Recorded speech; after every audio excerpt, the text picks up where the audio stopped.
Creating realistic artwork using pastels doesn't have to take forever. This piece was created using PanPastels and pastel pencils in only 3 hours, so I'm going to show you the main steps I used and give you some helpful tips and techniques that you can apply to your own pastel artwork. The surface I prefer working on with pastels is Clairefontaine Pastel Mat because it's a unique surface which is like no other paper I've tried. It allows me to get a lot of layers of pastel without too much dust fall off, and it also allows for a smooth end result with a lot of detail. I'm starting out by using PanPastels for the background, just layering in different greens and earthy colours to create a soft, blurry, out of focus background.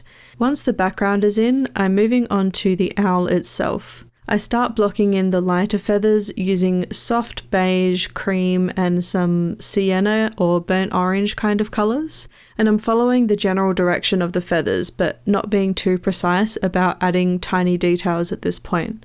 We're just focusing on blocking in the main colours and shapes and looking for those different sized feathers.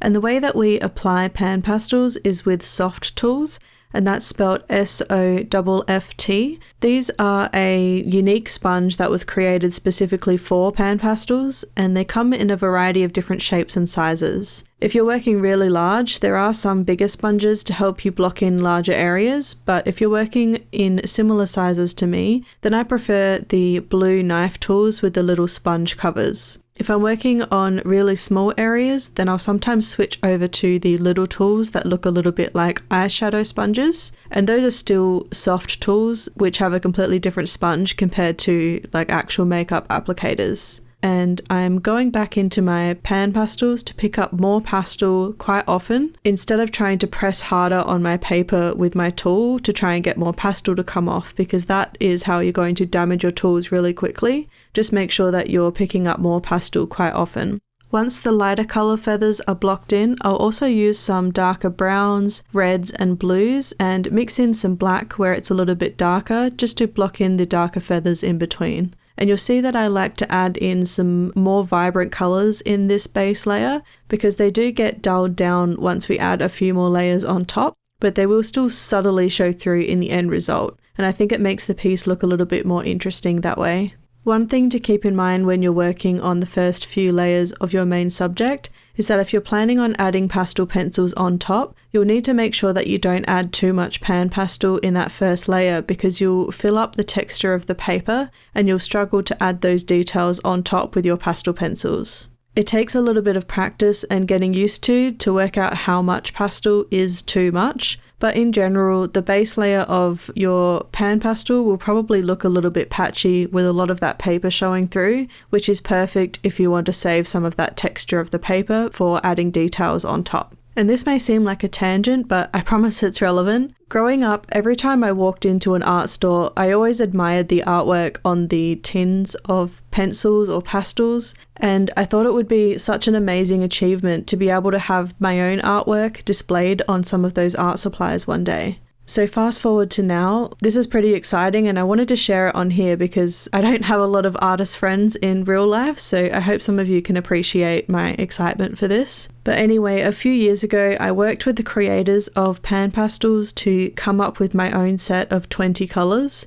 And more recently, I've been working with Golden Artist Colours, who now own PanPastel, to update my set with some brand new colours. This new updated set of 20 colours is called Kirsty Rebecca Complete Realism. If I could go back in time and tell my younger self that her dream of seeing her art displayed on art supplies in art stores has become a reality, she wouldn't have believed me, and it's honestly my pride and joy. So back to the owl. When it comes to the eyes of my main subject, I usually switch to pastel pencils because they're a smaller area in general, but the eyes on this owl were obviously quite large, so I decided to continue using the PanPastels to block in those colours, especially considering the reds and yellows in the PanPastels are quite bright and vibrant, which is going to help make the eyes pop. Once I've blocked in everything, I'm going to use some cotton tips to blend out the pastel. And this will help push the pastel into the grooves of the paper a little bit, and it will also smooth out the colours and make them look a little bit more cohesive, as well as remove some of that excess dust. You don't need to push very hard with the cotton tip, just light to medium pressure is fine.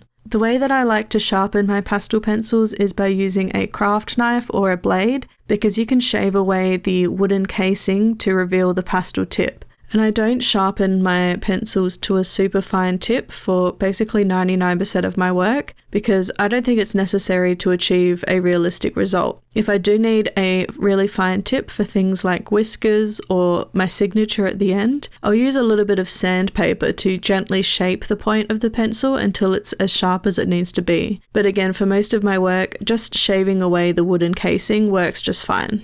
I usually use these Stabilo pastel pencils or the Faber-Castell Pitt pastels because they both feel similar to work with, but they have different colours in each set, so having both sets is quite helpful. But you can start out with either set and just build up your colours individually as you need them. Starting with the eyes, I'm going to make sure they are pretty accurate to the reference photo, paying attention to where the different colours and values are so that I get the shape right. The eyes on this piece are the focal point, so making sure that your proportions are correct is really important. But also I wanted to make sure that I kept the colours as bright and vivid as possible. There's a shadow underneath the eyelid at the top, and also a brighter yellow colour on the bottom part of the iris. Moving on to the feathers, I am paying attention to the different sizes and shapes of the feathers across the owl. Some are really obvious feather-like shapes and others are almost like wispy lines or even small dots. So make sure that you're paying attention to your reference photo so that you get the general shapes right. And just remember that they don't have to be perfect. It doesn't matter too much if you miss a few feathers or add in a few that weren't in the reference photo, but you want to make sure that you get the general direction, shape and size of the feathers right. Lately, I've been using a mini rechargeable USB vacuum cleaner to hover over the top of my artwork and my desk area a few times throughout the process to help pick up any of that excess powder and keep my work area a bit more clean. Just make sure that you're not touching your artwork with it because you could potentially smudge the work. I just hover it about a centimeter or so over my drawing and it works just fine like that. Also, I wanted to mention if you feel like this tutorial is a little bit too fast and you want to follow along with the entire full-length tutorial in real time, where I take you through every step of the process, I've got tons of full-length tutorials inside my academy. I'll leave a link in the description for you to check it out if you're interested. In areas like the face, around the beak and eyes, the feathers do change direction or shape or texture quite a bit, so I'm really paying attention to those areas. I put a lot more detail and contrast in the face, especially around the eyes and the beak, because that's where I want the viewer's attention to go to. Then as I move outward, I let the feathers be a little bit softer. Having higher contrast in the focal areas makes it stand out a little bit more as well, so I tend to save my darkest darks and my brightest whites for those focal areas towards the end.